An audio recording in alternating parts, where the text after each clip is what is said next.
wiped out the dinosaurs. And the remains are these beautiful caverns. Where are you at? You look cool. I think Shannon was surprised how well I danced.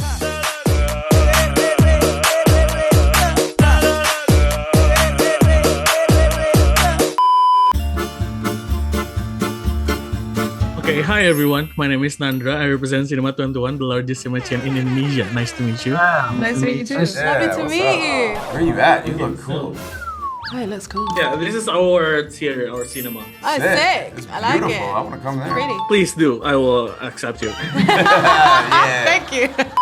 Okay, so Zoe, since the overall tone of the movie is very intense, maybe you can share the behind the scenes or blooper of funny moments that stand out to you. Yeah, I mean, we shot the film very far away from any civilization. So in order to make things easy, we all lived in the same place in the location that you see in the film. So we were all together all of the time. I don't have one particular story, but I'll just say that it really felt like summer camp. We all spent like every meal together. People are playing frisbee in the yards. We're laughing and having barbecues. It was, for such an intense film, we honestly had so much fun making it and really hung out the entire time. Okay, and Simon, I heard that during filming, you guys often hang out together, like off screen. What's the most unexpected or any hilarious thing that happened during the hangouts? Well, we would, on the weekends, we would leave the resort where we filmed the movie and we would go to cenotes. 150 million years. It's where the meteors crashed, wiped out the dinosaurs.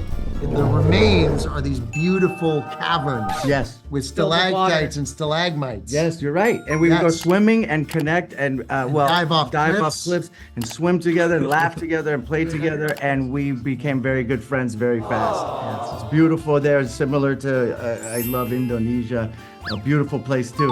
A lot of scuba both. What's one thing that surprised you about each other while working on this film? I think Shannon was surprised how well I danced. Yes, I was actually. I was like, Yeah. what? I get down.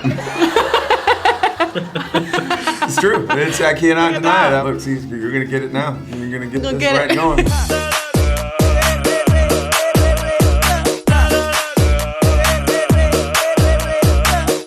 Naomi is unbelievably smart and powerful and clever and talented, but also you're a complete nerd. You are a geek of the highest order. And I mean like a geek. Like finding out that you were like emo and like a goth kid, that is crazy. Yeah, no, dude. it's a lot. I was like, wait a minute, I need to see pictures. I am sorry, I need all pardon? of it. Okay, Alia, Jess's relationship with Frida is very central to the story, right? How did you and Naomi build that relationship dynamic both on and off the screen? Well, it was actually quite easy. Zoe, cast us well. She's an old friend of mine before I got cast, and she just picked amazing actors who I think she could just tell were good people. And I met Naomi before we started shooting in London, and we just became friends kind of right away. It was pretty seamless. So it didn't take a lot of work to be giddy and laughing together and seem like old buddies. That was like the easiest part of the job. Natural, organic chemistry. Very natural, yeah. She's such a great actress too. I mean, she's not even an American, which is crazy. And she's good. So seamless and fun to play with her. Okay, so Naomi, how do you approach playing a character that is both vulnerable but also powerful in different ways? And what drew you to the character? I mean, kind of because she's vulnerable and powerful is what drew me to it. And I guess in playing it, I think it's like, well, Chan, you said it earlier, like we have within the human body, like we have the ability to be many different things in any situation, that you are capable of many different things that on a day-to-day basis you don't think you would be.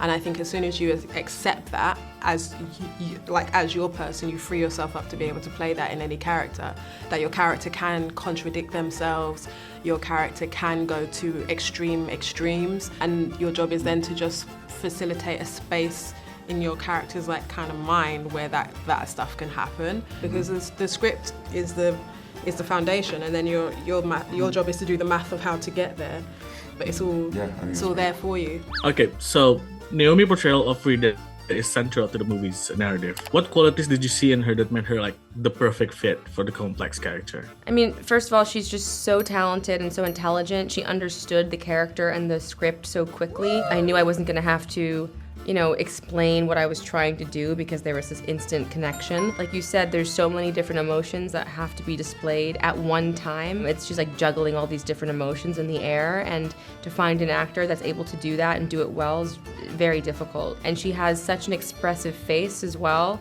So much of the movie is about, you know, seeing the emotion that they can't say, that she can't say, and she really is able to express so much through her eyes. Okay, so Channing, the chemistry between Slater and Frida is crucial to the movie's tension, right? How do you work together to build this dynamic on screen? We just had a lot of conversations, like, you know, about like who, what, and why, obviously, but like, you know, they're all like really small moments and small scenes. You know, you just start with a scene. How do we meet? We meet in a certain way, and like there's obviously a lot of stuff that is backstory, or that is like things that some things you don't know, some things you do know, and it's sometimes really hard to piece through those things. And everybody has a different sort of way about going about it. I think had a lot of conversations and talk, and you know, what is this scene here for? Like why are we doing this right now? And just taking them one bite at a time. Yeah. Channing's character Slater is unlike anything that he's done before, right? What made you think of him for this role, and how did you guide him throughout the process of filming? I knew that the character of Slater King needed to be someone that the audience and Frida both felt comfortable with, felt charmed by, felt safe with. I felt like Chan is an incredible actor, but he hasn't been given the opportunity to do everything he's capable of.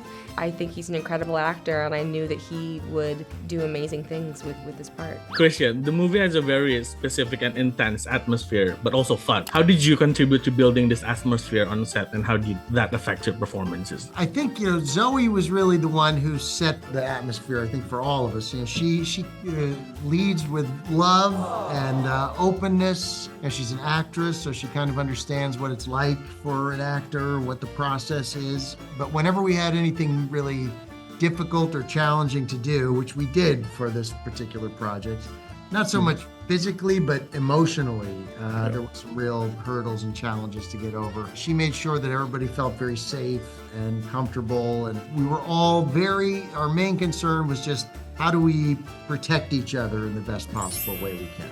Okay, so as a first-time director, what has been the most rewarding moment bringing this movie to life? I think so far the thing that's been the most rewarding is getting to show it to the people who are in the film, and the fact that they all have taken a chance on me. They've taken times out of their lives, they've put themselves on screen, and they trusted me to make something that they're all excited about. Really means so much. So that's been a really fun process. Okay, the film is visually striking with bright and almost aggressive beauty, I think. Can you talk about your collaboration with the cinematographer and how you achieve this specific aesthetic?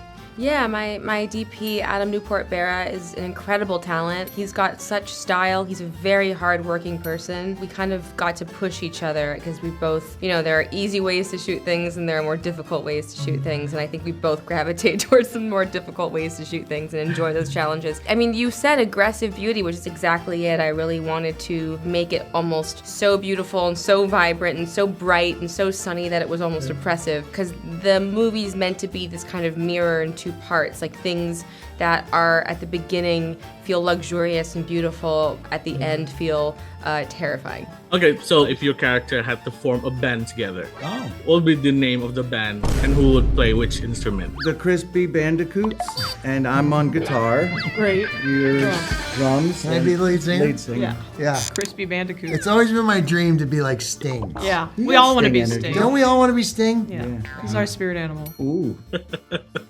Okay, so the island setting in Blink Twice plays a very crucial role in the film's atmosphere. If you were to film a sequel, which island would you choose and why? Maybe Indonesia. Bali, my favorite place in the world. I mean, sure.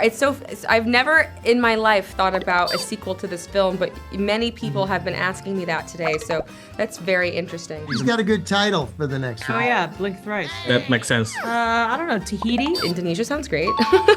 We can come location scout there and see what happens. Okay, so Zoe, what do you think and hope audience take away from in this movie? I hope that people leave feeling entertained, but also invited to enjoy a conversation. I don't want to tell people what they're supposed to feel and what they're supposed to think when they watch the film. I just hope that it makes people talk to each other.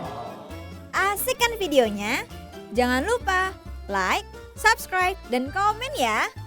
Sampai bertemu di video selanjutnya.